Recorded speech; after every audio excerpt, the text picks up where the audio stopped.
Aha.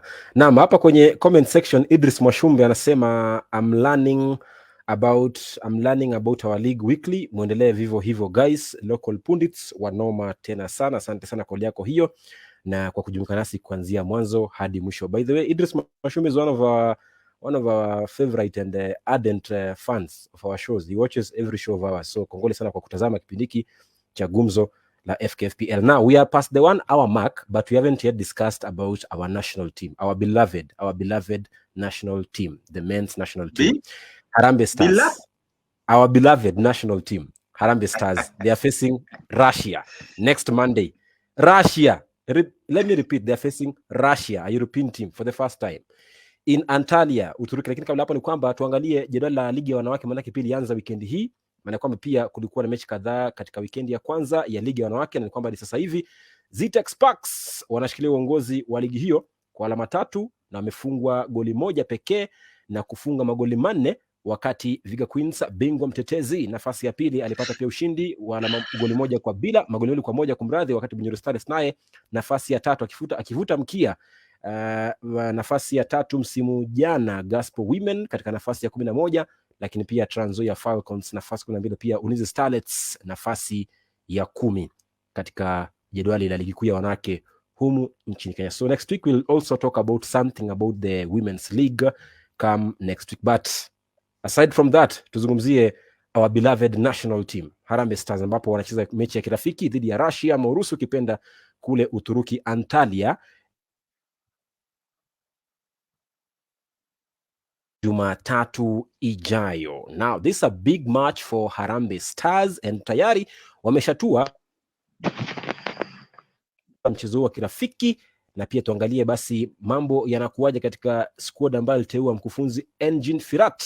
Kilichosafiri Brian Buye, Brian Odhiambo, Patrick Matasi, lakini hatujamuona Daniel Anyembe licha kwamba alisema kwamba Daniel Anyembe huenda kajiunga na klabu hiyo kwa muda si mrefu, manake walikosa kuwasiliana vizuri na kwa manufaa na kufasaha na kwa wakati na klabu yake Daniel Anyembe. Now ukiangalia kikosi, bila shaka mwenzangu Mark, tunaona jina mpya hapa, jina lake beki huyu anaitwa Vincent hapa, na tunamuona Runi Onyango beka kulia kikiteuliwa na kocha Engin Firat. Mark, sijui kama unaweza rudia swali manake ulikuwa umepotea kidogo. Mark, unanipata?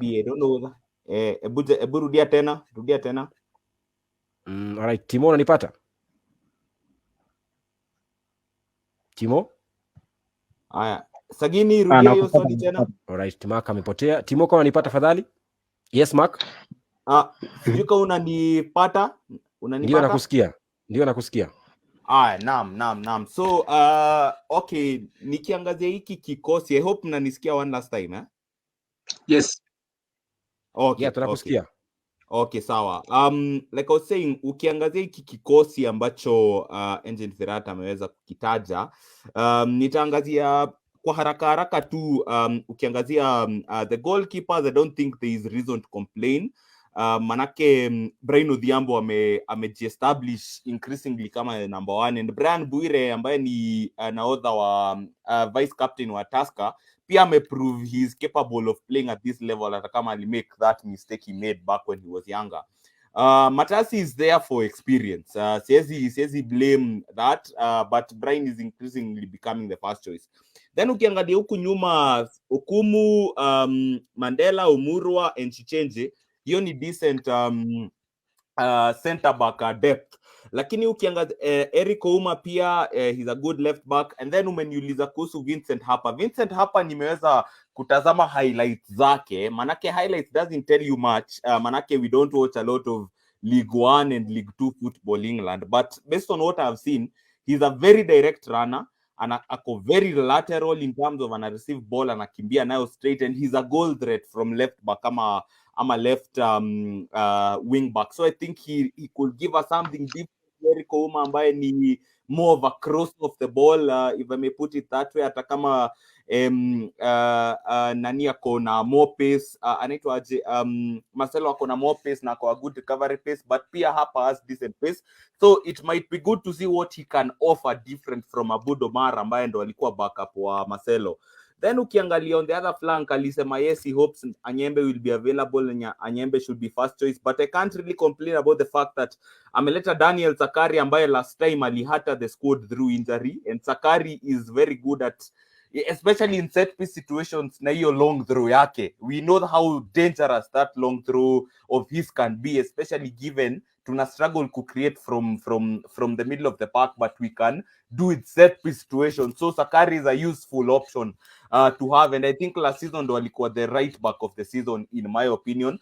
Rooney Onyango is a good player to have, manake he's rising up well from the Gor Mahia youth.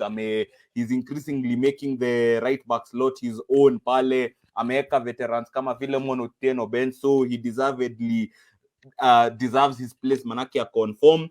And then pia basically pia Amos Nondi ambaye pia he's very versatile, anaweza tuchezea pale katikati, anaweza cheza right wing, and he scored the winning goal against Qatar. Ukiangazia pale midfield, midfield iko sawa, especially in terms of like the double pivot of Odada and Anthony Akumu, na pia ameweza kuleta Alpha Onyango pale ambaye ni more number 8, but I am worried about the fact that ameweza kuleta Ovela Ochieng ambaye ni free agent. Yes, Ovela Ochieng ni direct runner, and it will be good to see what he can offer us, manake alikuwa amesema tuna lack ma wingers ambao wako good in 1v1 situations, but it will be interesting to see what he can do. Yeye ni free agent ana match upness, but it's interesting to see what he'll do. Alpha Onyango na Kenneth Muguna naonanga wakiwa more of number 8 than number 10, and there's a lack of a natural number 10. I was really expecting Austin Odhiambo to be part of this team, but apparently Austin Odhiambo bado passport yake iko sorted out, and that's why hayuko kwa team.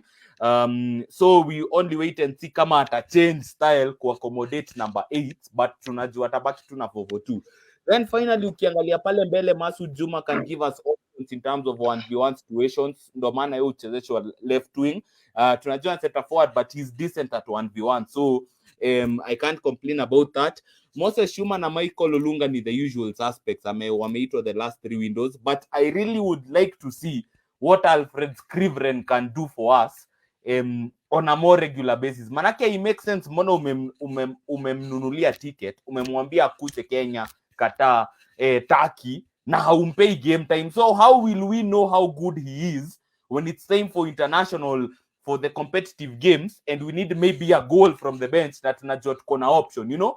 So my challenge to Firach will be, we are playing against Russia. I don't think it's going to be FIFA recognized, and FIFA recognized matches, you are limited to 6 substitutes as a friendly do count. But now that you're not limited to 6 substitutes and it's not FIFA recognized, manake FIFA haitambui Russia, I think that he should give as many players as many chances as possible, ili tujue what they can do. You can make more than 6 substitutions.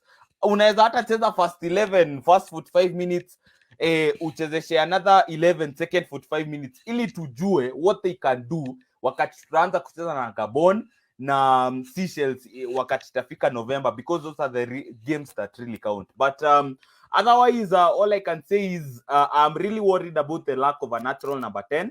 But let us wait and see and give the likes of Ovela Ochieng a chance to one what he can do. Manake hata kama najua maybe kuna agent-led approach hapo ya he's a free agent, so let him play against Russia and wapate club. You never know. You know kuna siasa mingi za ball. But I'm not a specialist on that. That is a story for another day. But hiyo ndo uchambuzi wangu ya hii squad. I think a very nice analysis of the squad by Kinyanjui Mark. Asante sana kwa uchambuzi huu ambao ni wakina na amekueleza kila uzuri wa kila mchezaji ambaye ameitwa kikosini. Yake hapa majina mawili ambayo ni mapya, Rooney Onyango beki kulia timu ya Gor Mahia, na pia Vincent hapa beki wa kushoto wa kule Uingereza. Lakini pia nimesema kwamba tungeweza penda kuona Alfred Scrivner anachokifanya klabuni ama uwezo wake ambao anaweza kufanya katika timu ya taifa ya Harambee Stars. Me personally, I think somebody asked in a group, WhatsApp group, who is Rooney Onyango? Why are we not seeing Daniel Anyembe? I said, even if Daniel Anyembe that doesn't come in for this team against Russia, having Rooney Onyango in that team means something. Means that the coach is living up to his word. Because alisema kwamba he's looking for a squad to play in the qualifiers, in the World Cup qualifiers. So bringing in Rooney Onyango and dropping a Nyembe, it's one of the ideas or the signs of he's trying out some new things or some new players to see who can play where and just trying to get a squad depth. So I think hapo nitampa kongole na makofi bwana Fiat, manake kuleta kina Vincent hapa Rooney Onyango nafikiri ni poa, lakini pia kama alivyosema Kinyanjui kwamba Alfred Scriven need to see what he can do, because we've seen Moses Shuma, we've seen Olunga, we've seen Juma, and now I think it's time we also need to see Alfred Scriven, what can he offer for the team aside from just leaving Omala outside again. We hope that next time he will call Omala. Yes, Kwanya. Yes, you've mentioned Omala. I think umesoma, you've just read what I wanted to say, because someone asked a question. What should Omala do to be called to the national team? Because last season he was left at points when he was at the top of his game. He was the top scorer. Kuna time alikuwa ameachwa when he was the top scorer. Right now, Saia has been bagging goals in the league. So the biggest question, I know coaches who have different views vile wanaangalianga players. If you call Ovela, who is a free agent, to the national team, then someone asked the biggest question is, what should Omala do to get that call up in the national team? Hiyo ndio swali ambayo mimi bado najiuliza sana. Can I answer you, Kwanya? I think if I'm let me fit myself in Firat's shoes. I'm trying to imagine how he'll answer you, because atakwambia labda if I can call Rooney Onyango to the team and Vincent Harper to the team, maybe you might not know, maybe next time I will call Omala to the team. Just thinking, maybe anaweza kujibu hivyo. Lakini Timo, ukiangalia huu mchezo wa Urusi na Kenya kimatokeo, looking at this squad, how many goals will we beat Russia? Mbona mnacheka bwana? Ni swali tu liko wazi. How many goals from where? It's an innocent question. How many goals can we beat Russia? Probably if we try maybe 1 goal or even 2 goals tukienda sana, wakituachia sana, lakini mi naona from the game ambayo tulitizama ya Kenya versus South Sudan, there is no much to anticipate from Kenya. Nadhani tu hii ni game ya kwenda kulan kama kawaida vile huwa tunaenda kwa magame. Ni game ya kwenda kulan, ni game ya kwenda kuchukua what we can take from that game more than what we can give, because there is no much anyway we can give to Russia, because hii friendly najua inakuanga ngumu kupata friendly, but now tumeangukia Russia ambao apparently wako na FIFA suspension, so it was easier to get this friendly. Na mimi naweza pongeza FKF because at least these are more formidable friendly. Ni friendly kubwa ambayo inaweza tujenga. Okay, haitatujenga hata tukiwin in terms of FIFA ranking, because hatutapata ranking either way, hatutapigwa, hatutapoteza pia points kwa ranking. Kwa hivyo sitarajii makubwa sana Sagini, kusema tu ukweli. Kwa hii squad sitarajii makubwa hata kwa hii club ya Harambee Stars kwenda kucheza dhidi ya Russia. Maybe if they can put up a good performance na to avoid zile mistakes za tumepigwa so ni majina Matasi nani sijui nani, at least tukianza ku reduce hizo mistake, then we can start thinking of winning matches and sasa kuelekea kwa World Cup qualifiers tuanze kufikiria kwamba tunaweza enda pia mbali. Lakini for now mi nadhani we still have a lot to do as Harambee Stars. We still have a lot to rectify from even the technical bench, from hiyo kutoka kwa engine Firat. Kuna a lot of things he also has to do, because kila siku Harambee Stars wanapigwa ni complaints, tumekosa hii, coach hajalipwa nini, of which it happens to also Harambee Starlets, lakini hao wana win game, then hizo complaints zinakuja baadaye. So I think we should sort first hizi vitu zenye ambazo zinatu affect, then going to that game ya Russia I don't anticipate a lot. Mi naweza sema tu 1 goal is enough for Harambee Stars. I don't know why Timo is making reference to the South Sudan game and not making reference to the Qatar game, because if we can beat Qatar, who are World Cup hosts, why can't we beat Russia, who are also World Cup hosts, Kwanya? I don't want to sound a pessimist, but vile Timo amesema, this is a dead rubber football match because we win, it doesn't affect our rankings. It's a football match we're playing on a FIFA week. But even if we beat Russia 7-0, it won't affect our rankings. But on the field of play, I think it's a good game for Kenya. Russia pia si ati wamekuwa kicheza sana tangu wapate hii ban and of course these sanctions from FIFA. I think they have not been having those international football. So maybe pengine hata wao hawajui where the team is in terms of vile team yao iko. So as Timo puts it, it's an opportunity for the boys to go and learn, play this European side, go make mistakes there and learn as you prepare for the proper qualifiers in November. But am I expecting a good result? I know football is very funny. On this show, nili predict that Qatar itapiga Kenya. Then we were left wondering after the game, okay, Kenya beat Qatar. But no, you cannot beat Qatar in Qatar, then you lose against South Sudan at home. That's kind of funny. So against Russia, let's just hope we see a good game. I want to see Odada and Akumu and perhaps Alpha Onyango in that midfield. Mimi hiyo ndio midfield yangu nataka kuona vile itakuwa, because I've seen Muguna is a fantastic player, but I want to see the work rate of Alpha Onyango in that midfield alongside Odada and of course Atedi Akumu from the boy from my village. So let's the boys go and learn, but kushinda na kushinda sidhani. Niko na swali tu Kwanya, just one, and nataka aijibu vizuri as he's going. Naelewa that Alpha Onyango is very energetic na any box to box midfielder na he's very dynamic. But manake wewe who watch more Gor Mahia games week in week out, what do you think he can offer us in terms of like that person who can try and unlock defenses? What does he like to do? No manake unamwatchingi week in week out more than I do.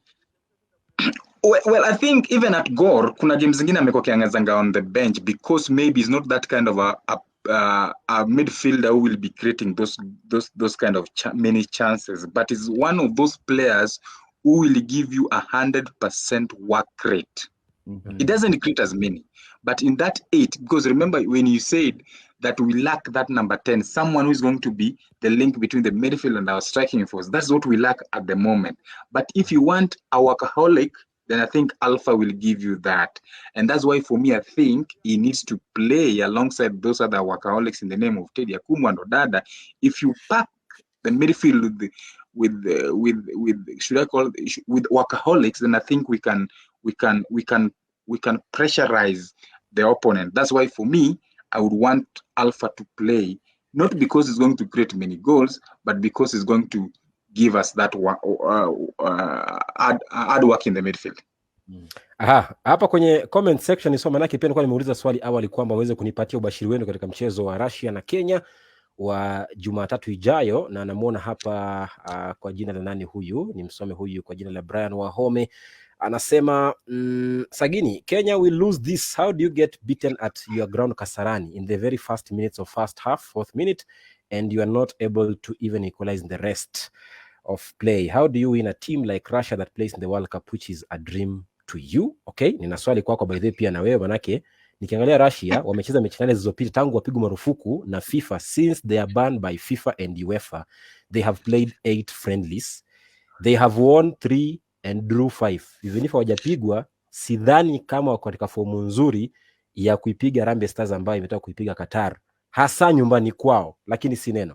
Bado pia namuona hapa kwa jina la Makambo Bingwa, anasema Sagini, kumbuka hii mechi ya Russia na Kenya kumekuwa na mingonoko, minongono mingi kutoka kwa kikosi kilichotajwa ambapo wachezaji wengine hawamo. Mfano ni Omala, jambo ambalo linaashiria wa Kenya hawana imani na kikosi. Anyway, final scoreboard will be 3-1 in favor of Russia. Okay, alafu namuona bila shaka mwingine kwa jina la nani huyu, alikuwa ametuma kauli awali. Nimtafutia haraka upesi hapa, anaitwa nani jamaa? Anaitwa Gaucho Meikan, anasema Russia watatunyonga bana, tutapiga aje superpower, mnataka tulipuliwe?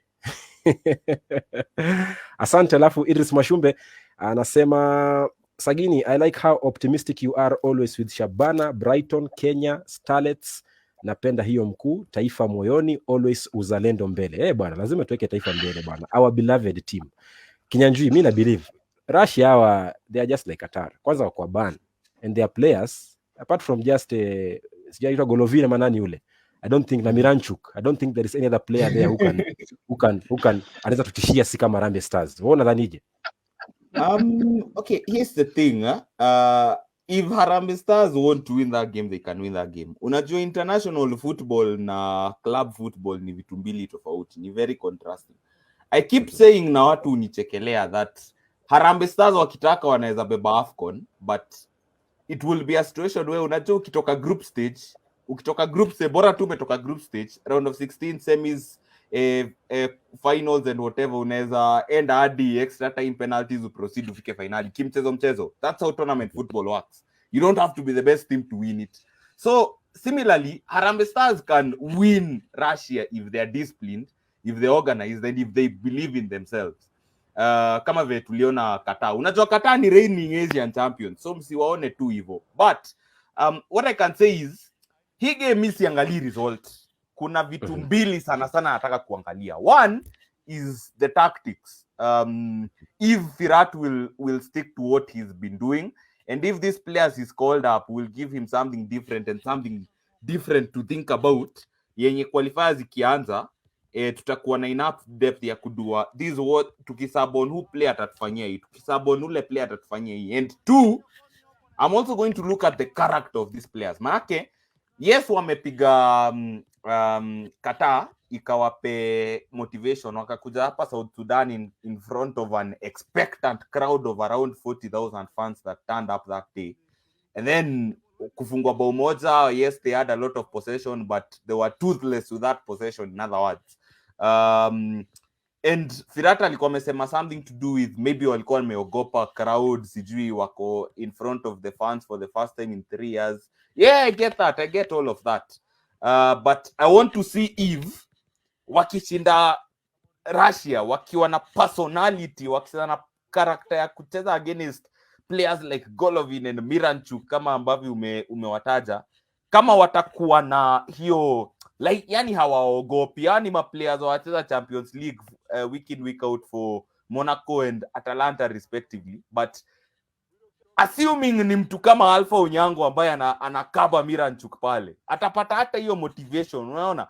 So basically those are the two things that I'll be looking at with this friendly, ili from there tujue kama they're making strides, na kama watakuwa confident enough no qualifiers za World Cup 2026 kianza, watakuwa in a good place. Yeah, so hiyo ndo parting shot yangu completely for the show, of course.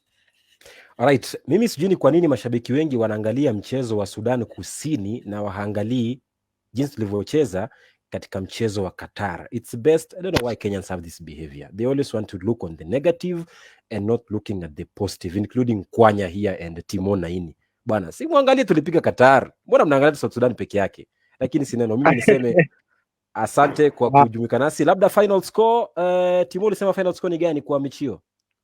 Kwanza si eti kwamba tuko labda na negative energy kwa Harambee Stars ama tunawafikiria kwamba vibaya. Ni ile pia unajua wa Kenya, hiyo ndio mechi ambayo tulitizama ana kwa ana. Ni mechi ambayo unaweza judge player based on vile ulienda uwanjani na ukamtizama moja kwa moja. Kwa hivyo Harambee Stars walikuja nyumbani, tukalipa fare, tukaenda Kasarani tukitarajia kwamba labda tutapata ushindi, lakini ile siku ambayo tumeenda kuangalia face to face Harambee Stars ndio ile siku ambayo wanaenda contrary to our expectation. Anyway, tuachane na hapo. Mimi naona hii game Kenya versus Russia, mimi naona draw 1-1.